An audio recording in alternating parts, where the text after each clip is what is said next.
Hi, this is Mr. Heineke. I'm going to read the chapter 9 in the last chapter of the book called April Adventures. When they waited, the kids played with the baby goat. He nibbled on their fingers and licked the palms on their hands. Okay, we're all set, Tom said a few minutes later. They came back with a tall man wearing a green sweatshirt like this. This is Luke. He's a volunteer like Mr. Neater, and he's going to help us. Luke was carrying a plastic kiddie pool. We'll use this for ducklings. It'll be perfect for your project. The three adults, 4 kids, and Pal headed back to Center Park. Can you take us to the swan's nest? Sure, said Bradley. He and Pal led the way. Look, Lucy whispered. One of the swans is lying on the nest. The other swan's in the pool nearby. The mother's on the nest. Her mate keeps an eye on her to make sure she's safe, Luke said.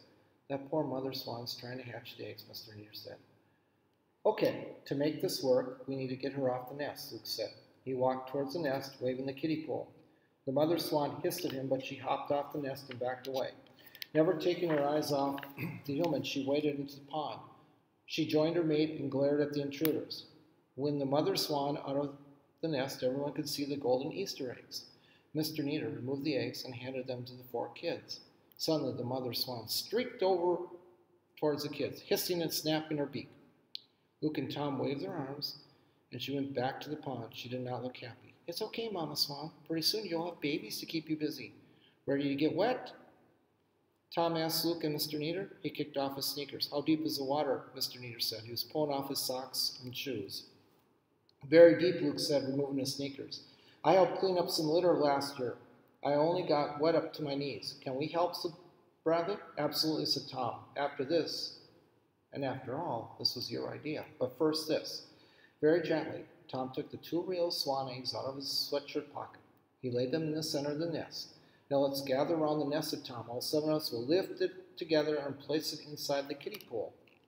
Careful not to let the nest break apart. On the count of 3, they picked the nest up and put it in the plastic pool. Great, said Tom. Now, Mr. Neater, Luke and I will float it out to the island. I think the water is too deep for you kids. The 3 adults waded into the water. They floated the kiddie pool with the swan nest inside. Between them, the 2 swans hissed and flapped their wings. They followed the group to the island. Bradley, Brian, Lucy, and Nate watched them lift the nest out and set it on the island rocks. Then the 3 adults came back with the kiddie pool. This should be interesting. Let's watch and see what they do. The 2 swans swam up to the little island. They stretched their long necks and looked inside their nest.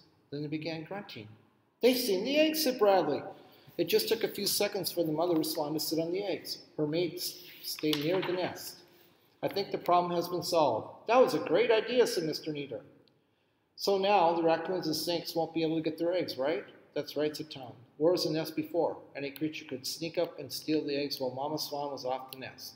But now if a raccoon or snake swims to the island, the swans would see it coming and fight it off. And trust me, swans are excellent fighters. They all sat on the bank and watched the swans for a while. I can't wait to see the babies. Come back in about 2 weeks, said Tom. Baby swans are called cygnets, and they're really cute. After a while, Bradley stood up. We have our golden eggs. Let's go home and get our treasure.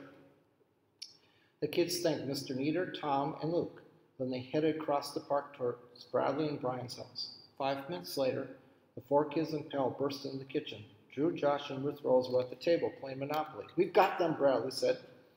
They each placed 1 golden egg on the table. Yeah, now we want our treasure. And I hope it's not Monopoly money.